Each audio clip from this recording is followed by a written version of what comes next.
Nunca imaginé que mi propia sangre sería quien me destruyera. Esa noche de octubre, mientras el viento golpeaba las ventanas de nuestra casa en la colonia Lindavista, me senté en mi sillón favorito después de 12 horas en la fábrica textil. Mis manos todavía olían a tinte industrial. Beatriz había preparado café, ese aroma familiar que siempre me recibía después del turno vespertino. 25 años de matrimonio condensados en pequeños rituales domésticos. Daniela entró sin tocar. Traía a Javier de la mano, ese novio que conocía desde hacía apenas 6 meses, pero que ya actuaba como si fuera parte de la familia. Algo en su postura me incomodó desde el principio. Demasiado erguido, demasiado seguro de sí mismo para un muchacho que nunca había trabajado un día completo en su vida. Mi hija se sentó frente a mí. No me dio un beso en la mejilla como solía hacer cuando era niña. No preguntó cómo había estado mi día. Fue directo al grano. «Papá, necesitamos hablar de algo importante», asentí, dejando la taza sobre la mesa de centro. Beatriz se quedó de pie en el marco de la puerta de la cocina, secándose las manos con un trapo de cocina. «Javier tiene una oportunidad increíble», continuó Daniela. «Un contacto suyo está armando un negocio de importación de electrónicos. Si invertimos ahora, podemos triplicar el dinero en menos de un año». Escuché atentamente. En mis 45 años de vida, había aprendido que las oportunidades que prometen multiplicar el dinero rápidamente generalmente lo hacen desaparecer más rápido todavía. «Necesitamos $65,000», dijo Javier, como si estuviera pidiendo prestada una escalera. El silencio se extendió por la sala. Afuera, un perro ladraba en la distancia. Podía escuchar el zumbido del refrigerador en la cocina. «Es mucho dinero», dije finalmente, con la misma calma que usaba cuando negociaba con proveedores en la fábrica. Me gustaría ver un plan de negocios, proyecciones, documentos de la empresa, lo básico. Javier intercambió una mirada con Daniela, una mirada que no me gustó, como si yo hubiera dicho algo profundamente decepcionante. «Papá, esto es confianza, no burocracia. El negocio es legítimo. Entonces no habrá problema en mostrarme los papeles». Daniela se levantó del sofá. Su rostro se transformó. La niña que había cargado en brazos, a quien había enseñado a andar en bicicleta, a quien había pagado la universidad durante 3 años, me miraba ahora con un desprecio que me heló la sangre. «Ya sabía que no podía contar contigo. Nunca has creído en mí». Beatriz dio un paso adelante, siempre tratando de mantener la paz. «Marcos, quizás podrías considerar…» La interrumpí levantando la mano suavemente. «No se trata de creer o no creer en ti, Daniela. Se trata de ser responsable. Ese dinero representa 15 años de ahorro. No voy a entregarlo sin ver documentación». Mi hija tomó su bolso. Javier ya estaba de pie, con esa sonrisa condescendiente que me provocaba un malestar profundo en el estómago. «Vámonos», le dijo a él. Ya sabía cómo iba a terminar esto. Se fueron sin despedirse. Beatriz me miró con reproche silencioso, pero no dijo nada. Esa noche dormimos de espaldas, separados por un abismo que yo no entendía, pero que ella parecía haber elegido. 2 semanas después, a las 6 de la mañana, los golpes en la puerta me arrancaron del sueño. La imagen que sigue todavía me persigue en las noches más oscuras. 4 policías en mi sala. Beatriz gritando desde las escaleras en camisón.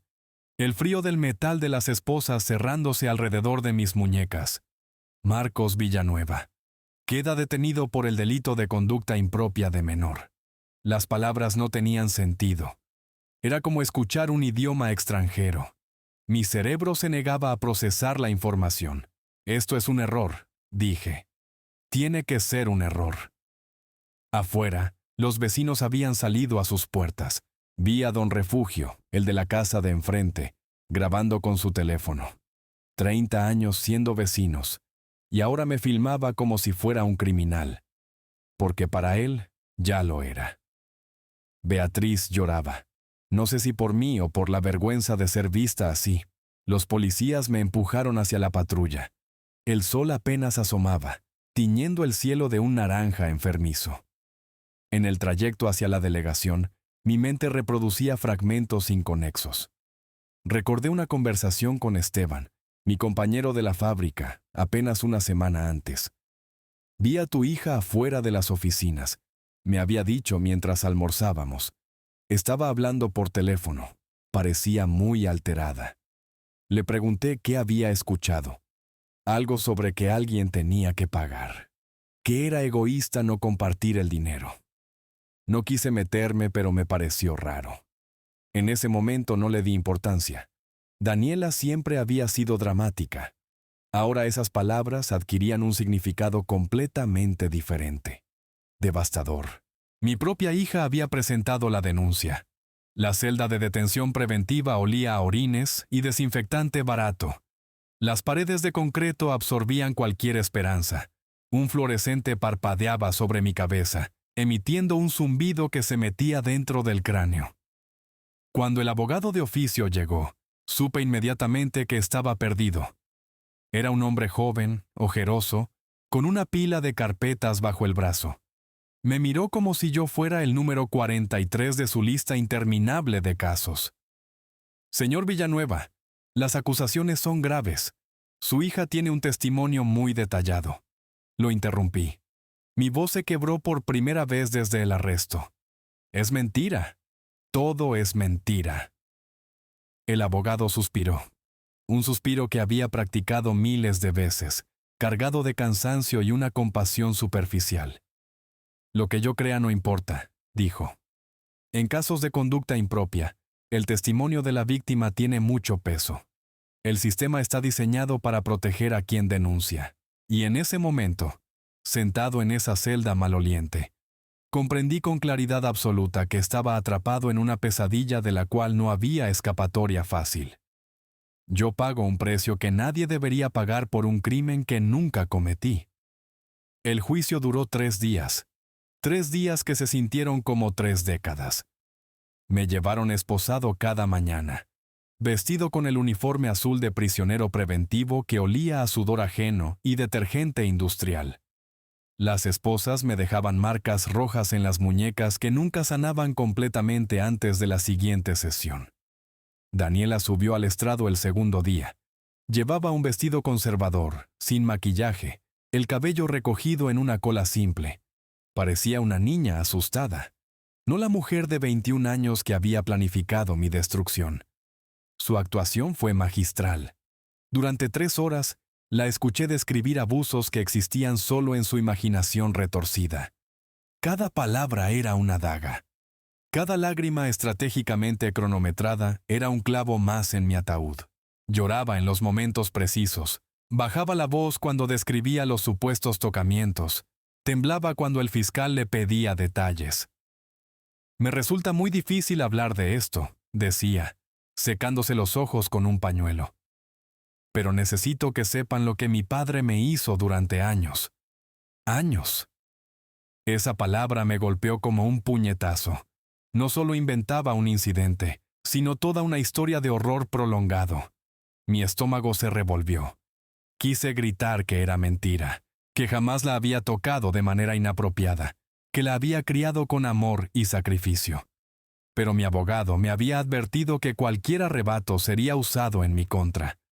Así que me quedé sentado, esposado, mientras mi propia hija me pintaba como un monstruo. Mi abogado intentó señalar las inconsistencias. Las fechas no coincidían con mis horarios de trabajo, horarios que estaban documentados en los registros de la fábrica. Los lugares que mencionaba no tenían sentido geográfico. Su testimonio contenía contradicciones evidentes entre lo que había declarado inicialmente y lo que decía ahora. El fiscal, un hombre calvo con voz de trueno, demolió cada objeción con una frase que repetiría como mantra a lo largo del juicio. Los traumas causan memorias fragmentadas. Es perfectamente normal que una víctima de abuso no recuerde todos los detalles con precisión cronológica. El jurado asentía. Claro que asentían. Nadie quiere ser la persona que no le cree a una víctima. Beatriz testificó a mi favor. Mi esposa de 25 años subió al estrado y dijo que yo era un buen hombre, un buen padre, un buen esposo, que jamás había visto indicios de comportamiento inapropiado, que amaba a nuestra hija y que la había criado con devoción. Pero entonces, el fiscal hizo la pregunta que lo cambió todo. Señora Villanueva, ¿puede usted afirmar con absoluta certeza que su esposo nunca tuvo contacto inapropiado con su hija durante los momentos en que usted no estaba presente? ¿Puede garantizar que algo no ocurrió sin que usted lo supiera? Beatriz dudó. Solo un segundo. Un parpadeo. Una vacilación casi imperceptible antes de responder. Yo creo que no, pero... Ese segundo de duda fue suficiente. El veredicto llegó después de 4 horas de deliberación. Culpable. La palabra cayó como un hacha sobre mi cuello. Culpable de conducta impropia agravado. Sentencia. 14 años de prisión. Cuando los guardias me levantaron para llevarme, busqué a Daniela entre el público. Estaba sentada en la primera fila, junto a Javier. Él le sostenía la mano como si fuera un premio que acababa de ganar. Nuestras miradas se encontraron. No había remordimiento en sus ojos, ni culpa, ni siquiera la satisfacción vulgar de un enemigo derrotado. Solo una frialdad calculadora, la mirada de alguien que había conseguido exactamente lo que quería. Sentí algo romperse dentro de mí, algo que ya no podría repararse. Dejé de tener una hija ese día. La prisión estatal era peor que cualquier película. El tiempo se arrastraba como un animal herido. Cada minuto duraba 1 hora. Cada hora duraba un día. Me asignaron al bloque de máxima seguridad, donde encerraban a los agresores reales. La ironía era tan brutal que casi me hacía reír. Mi compañero de celda se llamaba Héctor Navarro. 54 años, cabello completamente gris, mirada de quien ha visto demasiado. Estaba condenado por fraude fiscal, un delito de cuello blanco que lo mantenía relativamente seguro en la jerarquía carcelaria. La primera noche me estudió en silencio mientras yo permanecía acostado en la litera inferior, mirando el techo manchado de humedad. ¿Hiciste lo que dicen?, preguntó finalmente. Su voz era neutral, sin juicio previo. ¿No? Mi hija mintió. Héctor se incorporó en su litera. Podía sentir sus ojos analizándome en la oscuridad. «Te creo», dijo después de un largo silencio. Los verdaderos monstruos no niegan lo que son. Se justifican, inventan excusas, culpan a sus víctimas. Pero no niegan con esa cara de perro apaleado que tienes. No respondí. No tenía palabras. Solo tenía el peso aplastante de una condena injusta y 14 años de encierro extendiéndose ante mí como un desierto infinito. 3 meses después, Beatriz vino a visitarme por tercera vez. Me di cuenta inmediatamente de que algo había cambiado. Ya no llevaba su anillo de matrimonio. El dedo donde había brillado durante 25 años estaba desnudo, pálido. Daniela dice que si no me divorcio de ti, cortará contacto conmigo, dijo sin mirarme a los ojos. Es mi hija, Marcos. No puedo perderla también. El último pedazo de mi vida antigua se desmoronó como ceniza. Entonces ya decidiste. Vas a creer sus mentiras. Beatriz lloró. Sus lágrimas eran reales. A diferencia de las de nuestra hija, no sé qué creer, pero es mi hija, mi bebé. Firmé los papeles de divorcio sin leerlos. No tenía sentido pelear por algo que ya estaba muerto. 2 semanas después, 3 prisioneros me emboscaron en un pasillo vacío. Los golpes llegaron sin advertencia. Puños, patadas, algo metálico contra mis costillas. Cuando terminaron, quedé tirado en el piso de concreto con costillas rotas y el labio partido. La doctora de la enfermería me cosió sin anestesia. El hilo atravesando mi carne era un dolor menor comparado con todo lo demás. Debería denunciar esto, dijo mientras terminaba las suturas. Respondí con voz pastosa, saboreando mi propia sangre. ¿Cree que alguien va a proteger a alguien como yo? Yo pago mi deuda con el sistema siendo el prisionero perfecto. Esa fue la estrategia que adopté después de la golpiza. Cabeza baja, boca cerrada, manos ocupadas. Para el año 6, mi rutina era un reloj de precisión. Despertaba a las 5 de la mañana sin necesidad de alarma. Mi cuerpo había internalizado el ritmo carcelario hasta el punto de que dormir más allá de esa hora se sentía como una transgresión. Lavandería de 6 a 12. Almuerzo.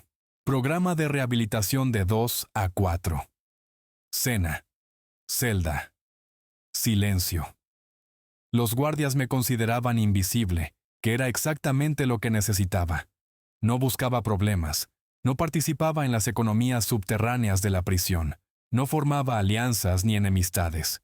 Era un fantasma con número de recluso. Pero por dentro, mi mente trabajaba como una máquina de precisión. Cada noche, antes de dormir, repasaba mentalmente lo que sabía, los hechos, las inconsistencias en el testimonio de Daniela, los detalles que nadie investigó. Armaba y desarmaba el caso contra mí como un relojero estudiando un mecanismo defectuoso. Documentaba todo en mi memoria porque el papel podía ser confiscado, pero mis pensamientos eran míos. Héctor fue liberado 3 meses después de que cumplí mi 6º año. Lo vi empacar sus escasas pertenencias en una bolsa plástica transparente. Ropa, unas cartas, un rosario que nunca usó. «Toma esto», dijo, deslizando un papel doblado en mi mano. «Un número de teléfono. Mi cuñado tiene una fábrica de muebles. Cuando salgas, llámalo. Trabajo honesto, lugar donde quedarte mientras te estabilizas». Miré el papel como si fuera un mapa hacia un país que había olvidado que existía. No tienes que seguir solo, Marcos. Lo que te hicieron fue una injusticia, pero dejarte morir por dentro sería darles la victoria completa. Lo guardé en el único lugar seguro que tenía. Memoricé el número y destruí el papel. 2 semanas después, recibí aviso de una visita. Caminé hacia la sala esperando encontrar un abogado de oficio o algún burócrata del sistema. En cambio, vi a una mujer de cabello entrecano sentada en una de las mesas de plástico. Me tomó 3 segundos reconocerla. Verónica. Mi hermana mayor se levantó cuando me vio. Sus ojos se llenaron de lágrimas inmediatamente. No me había visto en 3 años, desde antes de que todo comenzara a desmoronarse. Dios mío, Marcos. Pareces un fantasma. No exageraba, el espejo de la enfermería me había mostrado la transformación gradual. 20 kilos menos de los que pesaba al entrar, cabello completamente gris a los 51 años, piel cetrina por la falta de sol. El hombre que alguna vez fui había desaparecido bajo capas de sufrimiento. 16 horas en autobús, dijo mientras nos sentábamos. Luis quería venir, pero alguien tenía que quedarse con los niños. No tenías que hacer esto. Sí tenía. He querido venir desde el primer día, pero Beatriz me pidió que mantuviera distancia. Dijo que sería mejor para todos. El nombre de mi exesposa cayó entre nosotros como una piedra en agua estancada. Verónica tomó mis manos. Las suyas estaban tibias. Las mías, frías como las de un cadáver. Siempre supe que eras inocente. Desde el momento en que escuché la acusación, supe que era mentira. Tú nunca podrías hacer algo así. Entonces, ¿por qué nadie? Porque Daniela es convincente. Siempre lo fue. ¿Recuerdas cuando tenía 9 años? Y convenció a mamá de que yo le había robado su muñeca favorita. Lloró durante horas. Actuó el papel de víctima perfectamente. Mamá me castigó una semana entera. 2 meses después, encontramos la muñeca escondida debajo de su colchón. La había puesto ahí ella misma. Recordaba el incidente vagamente. En aquel entonces lo desestimé como una travesura infantil, nada más. Esa niña siempre fue manipuladora, continuó Verónica. Pero tú eras su padre. Estabas ciego de amor. Ahora estoy ciego de otra cosa. Verónica se inclinó hacia adelante. Su voz bajó a un susurro. Contraté a alguien. Un investigador privado llamado Felipe Rojas, especialista en condenas injustas. Está dispuesto a venir a verte. Felipe Rojas apareció un mes después. Un hombre de unos 50 años, cabello canoso, traje gris discreto. Traía una carpeta gruesa que depositó sobre la mesa con el peso de años de investigación. Señor Villanueva, he estado revisando su caso y revisando la vida de su hija después de su condena. Abrió la carpeta. Documentos, fotografías, extractos bancarios. Daniela y Javier Campos se casaron 6 meses después de que usted fue condenado. Compraron una propiedad valuada en $280,000. Pagaron en efectivo. Los fondos provinieron de la venta de su casa, mi casa. La casa donde crié a Daniela, donde Beatriz y yo construimos 25 años de memorias. El golpe fue físico. Sentí el aire abandonar mis pulmones como si alguien hubiera hundido un puño en mi estómago. Felipe continuó con voz neutral, profesional. Su esposa, Beatriz, falleció hace 2 años. Enfermedad terminal de páncreas. El diagnóstico llegó demasiado tarde. Daniela la visitó una sola vez durante sus últimos 6 meses de vida. No pude llorar. El dolor era demasiado profundo, demasiado antiguo.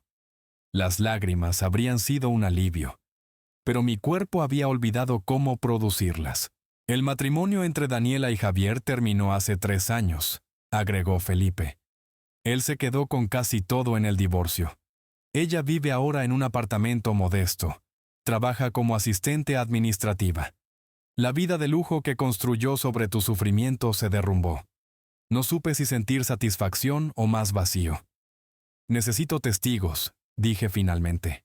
Alguien que haya escuchado algo, visto algo. Estamos trabajando en eso. Pasaron 4 años más.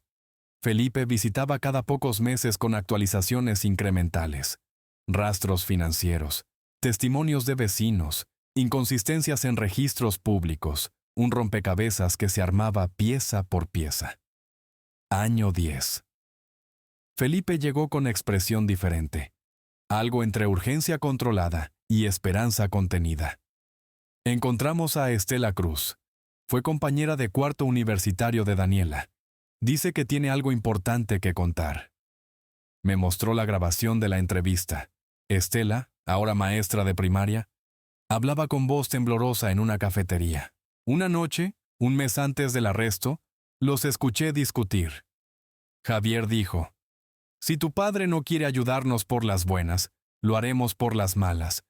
Conozco gente que puede hacer que las cosas pasen. Solo necesitas estar dispuesta a hacer lo necesario». Daniela dudó.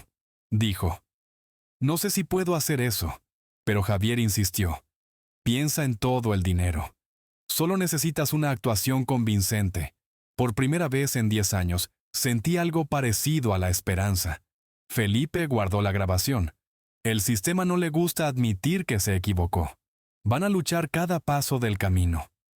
Lo miré con determinación fría, la misma que había cultivado durante una década de espera. He esperado 10 años. Puedo esperar más si significa exponer a Daniela por lo que realmente es. Yo pago cada segundo de esos 14 años con mi cuerpo. Las puertas de la prisión se abrieron en marzo, exactamente 14 años después de que se cerraron. Tenía 59 años, pero el espejo me devolvía la imagen de un hombre de 65. Cabello completamente gris, arrugas profundas alrededor de los ojos, 20 kilos menos que cuando entré. La prisión te consume desde adentro. Te mastica lentamente hasta que solo queda el hueso. El sol de la mañana me golpeó como un puño. Había olvidado lo brillante que podía ser la luz natural, lo vasto que era el cielo sin muros de concreto enmarcándolo. Mis ojos tardaron varios minutos en ajustarse. Verónica esperaba en el estacionamiento, recargada contra un sedán azul. Su cabello también había encanecido, pero sus ojos seguían siendo los mismos que recordaba de nuestra infancia. Los ojos de alguien que nunca dejó de creer. «Hermano», dijo simplemente, y me abrazó. No lloré. Había perdido esa capacidad hace años. Luis esperaba dentro del carro, saludándome con un gesto discreto. El esposo de mi hermana siempre había sido un hombre tranquilo, un contador que prefería los números a las palabras.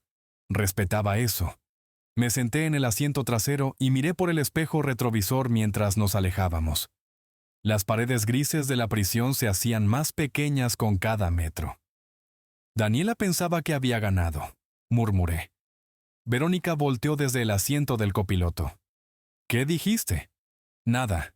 Solo pensaba en voz alta. No tenía idea de que el padre al que traicionó estaba a punto de convertirse en su peor pesadilla. La casa de Verónica olía a comida casera y suavizante de ropa, aromas que había olvidado que existían. Me mostraron el cuarto de huéspedes, cama con sábanas limpias, toallas dobladas, una ventana con vista al jardín. Puedes quedarte todo el tiempo que necesites, dijo Verónica. Esta es tu casa ahora. Negué con la cabeza lentamente.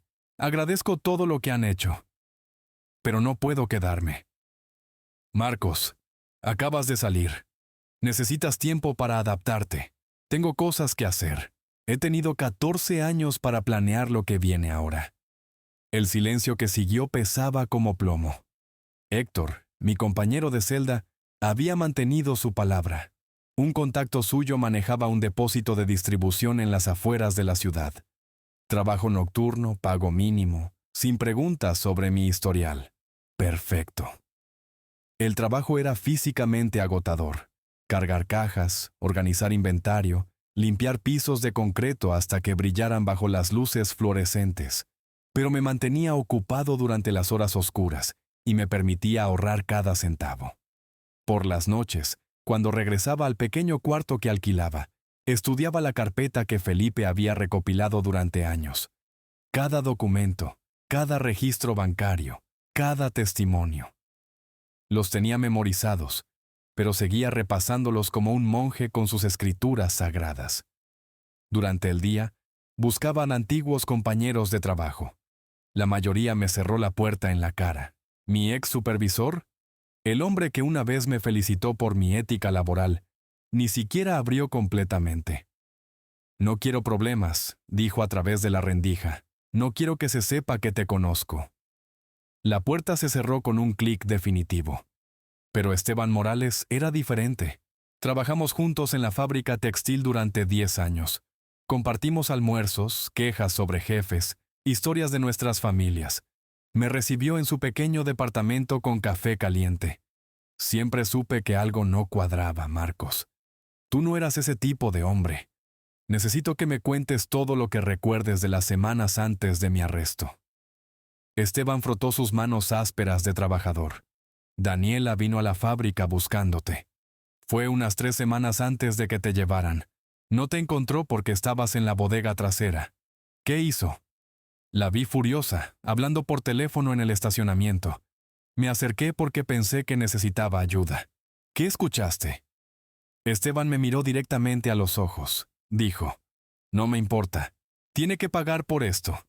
Tiene mucho dinero guardado y es egoísta no compartirlo. ¿Testificarías eso formalmente? Sí, Marcos. Debí hablar hace años. Ese peso me ha perseguido. Le estreché la mano con fuerza. 2 meses pasaron. Marzo se convirtió en mayo, y mayo en el calor sofocante de junio. Finalmente la vi. Daniela salía de un edificio de apartamentos en una zona modesta de la ciudad, cargando bolsas de supermercado de marca genérica. El tiempo no había sido amable con ella. Tenía 33 años pero aparentaba más. Ojeras profundas, ropa barata, zapatos gastados en los tacones. La vida de lujo que construyó sobre mi sufrimiento se había derrumbado, tal como Felipe había dicho. La seguí a distancia prudente hasta el apartamento 315. Esperé 10 minutos, luego subí las escaleras. Mis nudillos golpearon la puerta 3 veces. Los pasos se acercaron. La puerta se abrió. Daniela se congeló al verme. Vi en sus ojos la secuencia completa. Sorpresa, miedo y finalmente ira defensiva. ¿Qué haces aquí? Mi voz salió más calmada de lo que esperaba. 12 años, Daniela. Me debes una explicación. Intentó cerrar la puerta. Puse mi pie en el marco. Sé todo. Los $65,000. Javier. La venta de mi casa mientras yo me pudría en una celda. Tu divorcio donde él se quedó con todo. Daniela palideció visiblemente. Estás loco. Sigues siendo el mismo manipulador de siempre. Reí sin una gota de humor. Pasé 14 años en prisión. Me golpearon. Me trataron como escoria. Tu madre murió sola porque yo estaba encerrado y tú apenas la visitaste. ¿Y me llamas manipulador a mí? Las lágrimas comenzaron a rodar por sus mejillas. No supe si eran reales o actuación. Después de todo, ella siempre había sido buena para las actuaciones. Mamá murió porque estaba enferma, sollozó. No es mi culpa. La miré fijamente. Murió creyendo que su esposo era un monstruo. Eso sí es tu culpa. Me preparé para irme, pero primero necesitaba que escuchara cada palabra. Voy a probar mi inocencia. Voy a recuperar mi nombre. Y cuando lo haga, cuando todo el mundo sepa lo que eres, vas a estar tan sola como me dejaste en esa celda. Quité mi pie del marco. La puerta se cerró de golpe, pero a través de la madera barata escuché un sollozo ahogado del otro lado. Bajé las escaleras sin mirar atrás. Esa noche, mientras organizaba cajas en el depósito, mi teléfono vibró. Felipe. Hay algo nuevo. Estela Cruz aceptó testificar formalmente. Contuve la respiración. Y tengo otra noticia. Javier Campos frecuenta un bar deportivo todos los viernes. Es hora de confrontarlo. Yo pago mis deudas. Siempre lo he hecho. Ahora era tiempo de que otros pagaran las suyas. El viernes llegó con una lentitud tortuosa. Pasé el día moviendo cajas en el depósito, pero mi mente estaba en otro lugar. Cada caja que levantaba, cada etiqueta que pegaba, era un recordatorio de los trabajos forzados que hice durante años. La diferencia era que ahora tenía un propósito más allá de sobrevivir. A las 9 de la noche, estacioné el carro prestado de Verónica a media cuadra del bar deportivo.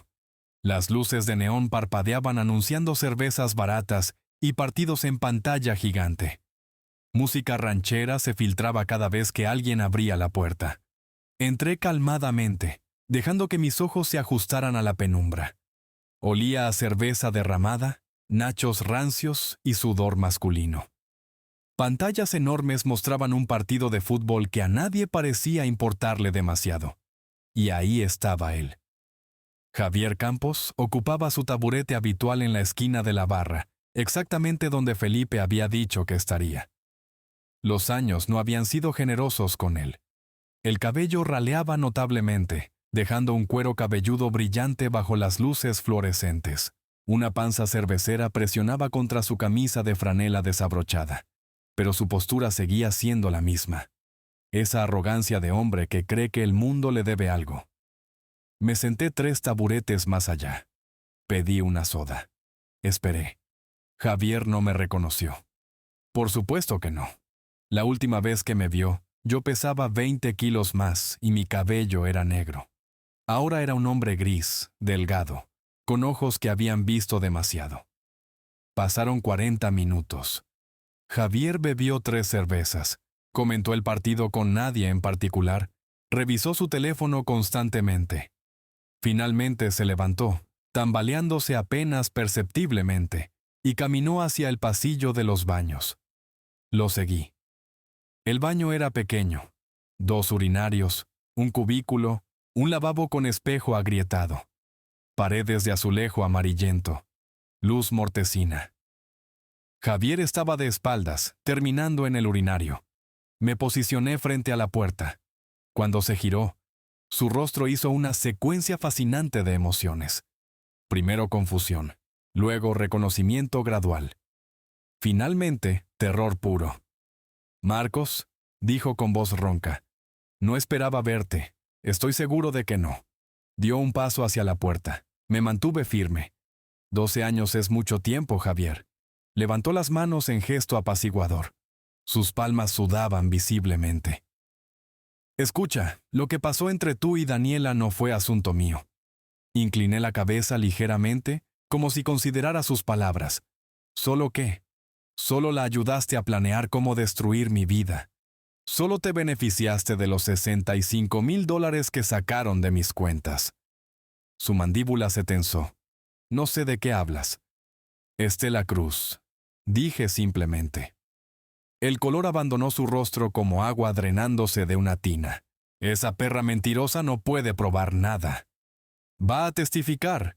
Continué con calma mortal. Tiene diarios, fechas específicas, registros telefónicos que coinciden, y están tus 2 demandas previas por fraude. El patrón es bastante claro. Javier se pasó la mano por el cabello ralo, un gesto de pánico visible. Escucha, tartamudeó. Lo que Daniela hizo fue idea de ella. Yo solo... ¿Solo qué, Javier? Solo disfrutaste del dinero. Saqué mi teléfono del bolsillo. Lo sostuve donde él pudiera verlo claramente. Esta conversación está siendo grabada. Acabas de admitir que sabías que fue idea de Daniela, lo que implica que sabías que era falsa. Su rostro enrojeció violentamente. Eso es trampa. No es admisible en corte. Sonreí por primera vez. Tal vez no en corte criminal, pero en la corte de opinión pública, esto es oro. Imagina los titulares. Exnovio admite conspiración para encarcelar a padre inocente. Se recargó contra el lavabo, derrotado. ¿Qué quieres? Quiero que testifiques, que digas la verdad sobre cómo planearon esto. Cada detalle, cada paso, cada peso que calcularon robar. Daniela me acabará conmigo. Daniela ya te quitó todo en el divorcio. No tienes nada que perder con ella.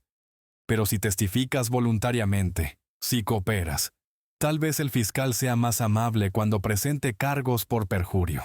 El color desapareció nuevamente. Cargos. Yo no puedo ir a prisión. Lo miré fijamente. Deberías haberlo pensado antes. Caminé hacia la puerta dejándolo apoyado contra el lavabo, sudor corriendo por su frente. Antes de salir, me giré una última vez. Tienes hasta el miércoles para contactar a Felipe Rojas. Después de eso, esta grabación llega a los medios. Salí del baño sin mirar atrás.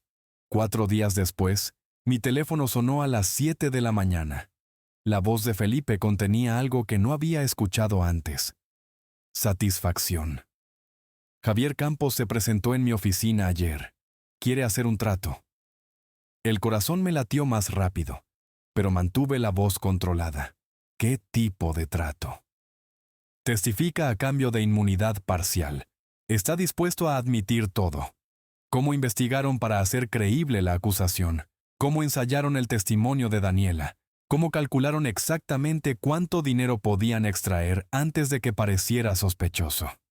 La documentación era más extensa de lo que había imaginado. Javier había guardado correos electrónicos. Tenía capturas de conversaciones.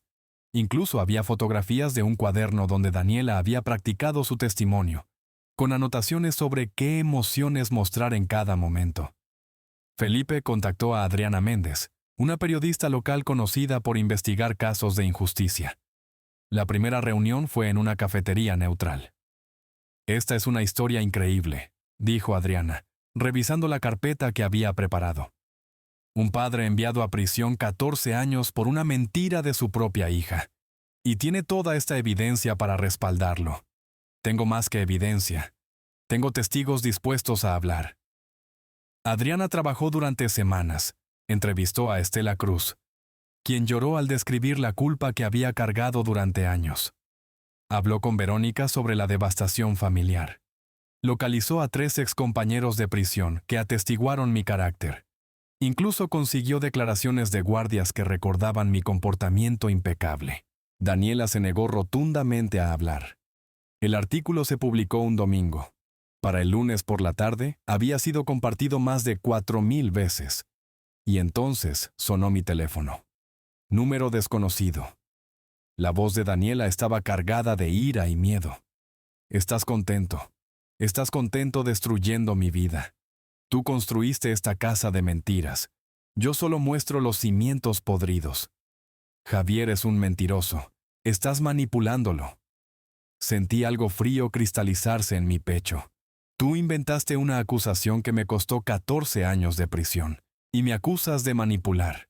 Entonces Daniela gritó por primera vez sin filtros, sin actuación, sin la máscara que había mantenido durante décadas. Tú nos debías ese dinero. Era egoísta no compartirlo cuando lo necesitábamos. Necesitabas dinero para un plan de negocios que nunca explicaste. Y cuando dije que no, me convertiste en criminal. ¿Entiendes lo enfermo que es eso? Su voz se quebró, No era solo el dinero. Javier dijo que si hacía esto, se vería la verdad sobre el padre controlador que siempre fuiste. Silencio. Luego, apenas audible. Pensé que funcionaría, que te asustaríamos con los cargos, nos darías el dinero. Y yo diría que había malinterpretado todo, pero se salió de control y ya no podía parar sin admitir que había mentido. Así que me dejaste ir a prisión. Lo siento. He vivido con esto todos los días. No has pagado nada. Has enfrentado consecuencias naturales de tus decisiones. Pero pagar significa enfrentar justicia real. Iría a prisión. No sobreviviría.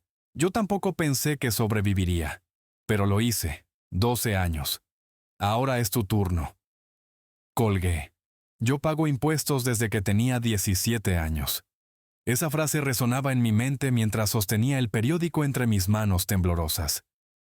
Primera página. Mi rostro ocupaba un cuarto del espacio, dividido en 2 fotografías que contaban una historia más brutal que cualquier palabra. A la izquierda, Marcos Villanueva, 45 años, el día antes del arresto. Cabello oscuro, sonrisa confiada, ojos que todavía creían en la justicia del mundo. A la derecha, el hombre que había salido de prisión. Cabello completamente gris, 20 kilos menos, mirada de alguien que ha visto demasiado. El titular decía: hombre local busca justicia después de 14 años en prisión por acusación falsa de su propia hija. Adriana había hecho un trabajo devastador. Cada párrafo contenía evidencia verificable. Cada afirmación estaba respaldada por documentos, testimonios, registros financieros. No había espacio para interpretaciones alternativas. La verdad, finalmente, ocupaba el lugar que merecía. Mi teléfono comenzó a sonar a las 7 de la mañana y no paró hasta la medianoche. Reporteros de televisión nacional, periodistas de radio, productores de programas de investigación. Todos querían la historia del padre traicionado, pero entre las llamadas de desconocidos, llegaron otras que me atravesaron el pecho. Marcos, soy Eduardo. Trabajamos juntos en la fábrica durante 15 años. Necesito decirte que lo siento. Cuando te arrestaron, yo también creí las acusaciones. Ahora veo que fui un cobarde. Perdóname. Señor Villanueva, soy la hija de don Ramírez, su vecino. Mi padre murió el año pasado, pero antes de morir me dijo que siempre supo que usted era inocente. Nunca tuvo el valor de defenderlo públicamente. Quiero que sepa que él cargó esa culpa hasta el final. Extraños también escribían. Mensajes en redes sociales, correos electrónicos, cartas físicas llegando al apartamento de Verónica. Personas que habían experimentado injusticias similares. Familias destrozadas por acusaciones falsas.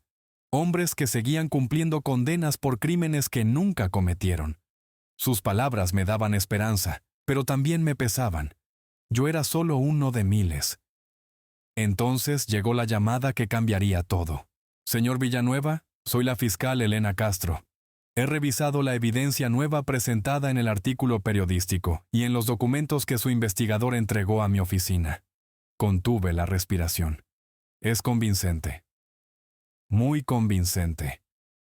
Voy a recomendar anular los cargos originales y abrir una investigación criminal contra Daniela Villanueva y Javier Campos por perjurio, conspiración y causar encarcelamiento injusto.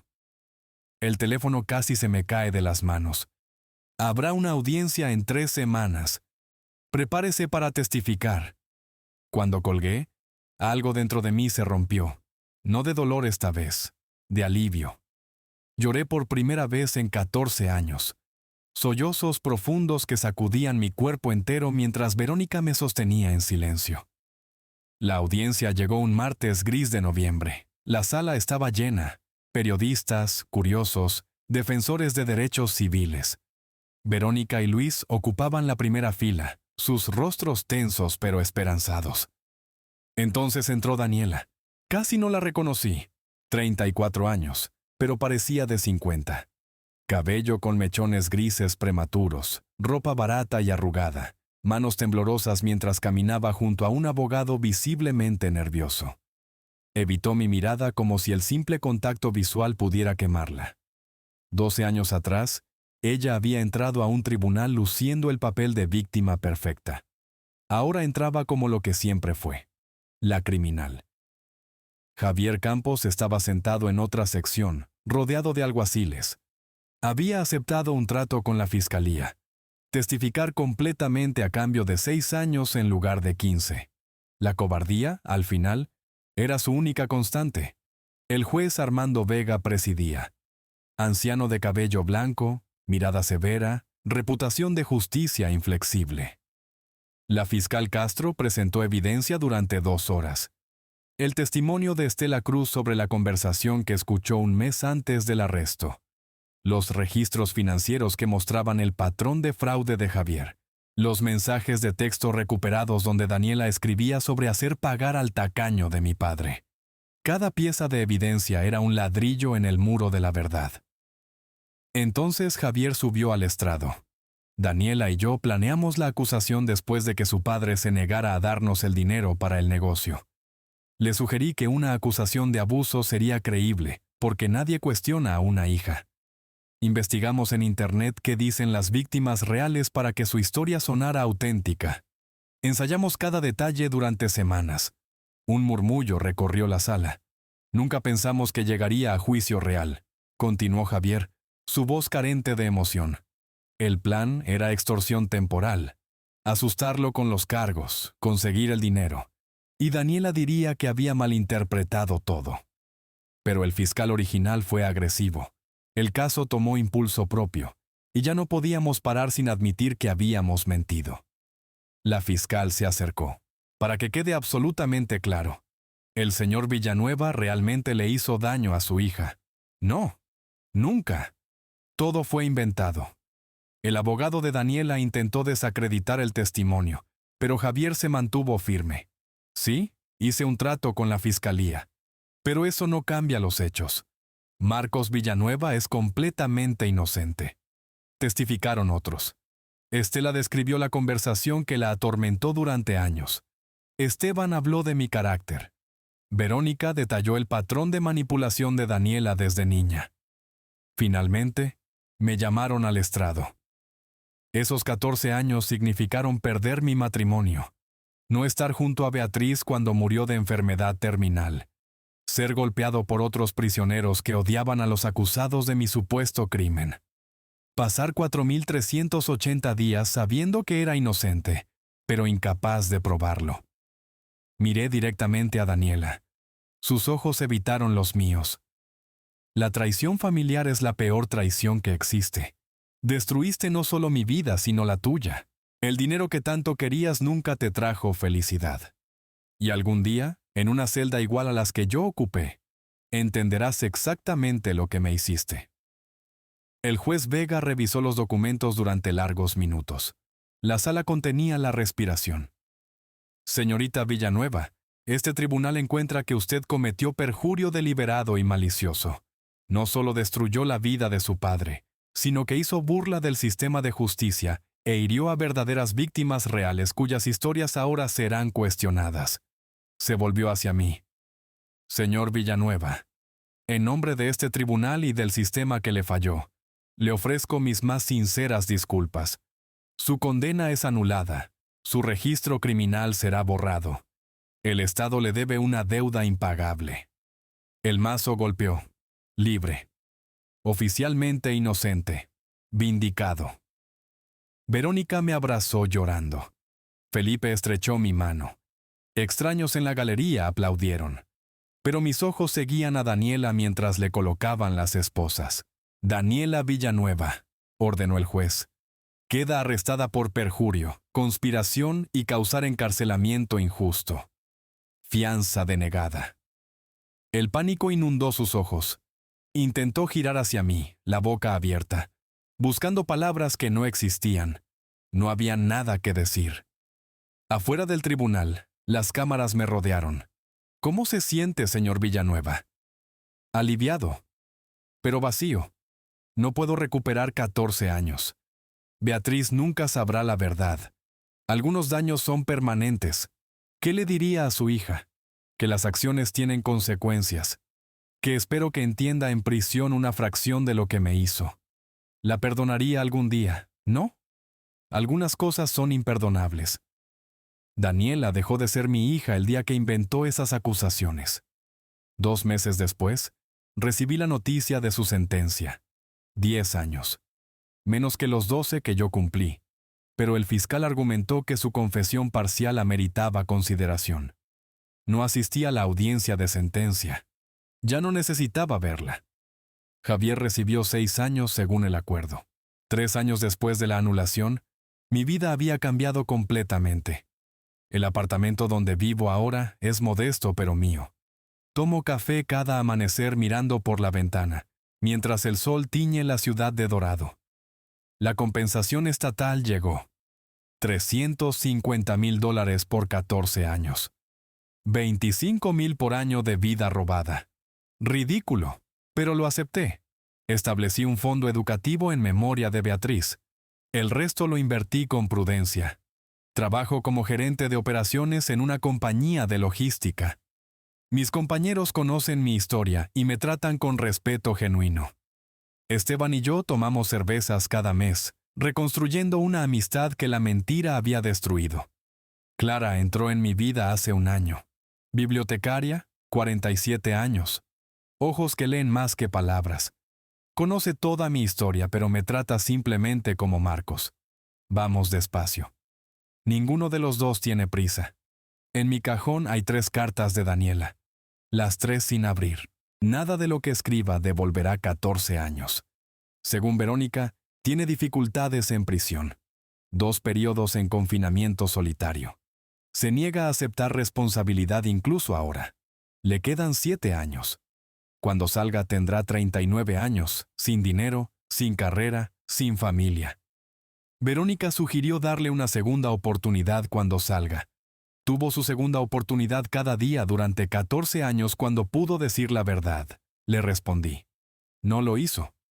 Ahora doy charlas en universidades sobre acusaciones falsas y reforma judicial. Mi libro sale el próximo año. Adriana Méndez escribió el prólogo. Ayer, después de una conferencia, un joven se me acercó llorando. Mi padre está cumpliendo condena por un crimen que no cometió. Su historia me da esperanza de que algún día la verdad saldrá. Le di la información de Felipe. Lo conecté con organizaciones que ayudan. Esa noche, preparándome para almorzar con Clara, pasé frente al espejo. El hombre que me devolvió la mirada había sobrevivido lo impensable, traicionado por su propia sangre. Pero seguía de pie. Daniela me quitó 14 años, pero no pudo quitarme la capacidad de encontrar paz, de amar nuevamente, de ayudar a otros.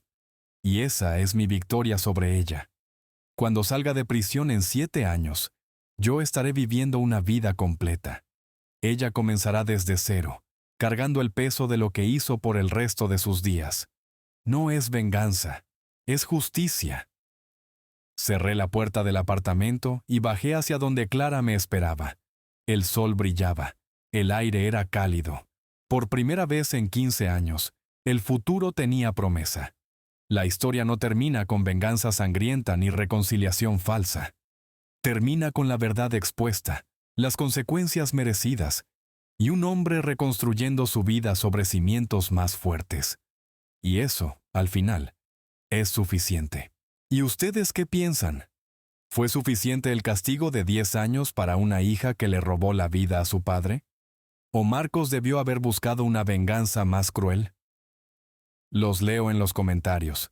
Si esta historia de justicia les gustó, denle like y suscríbanse para más relatos de la vida real.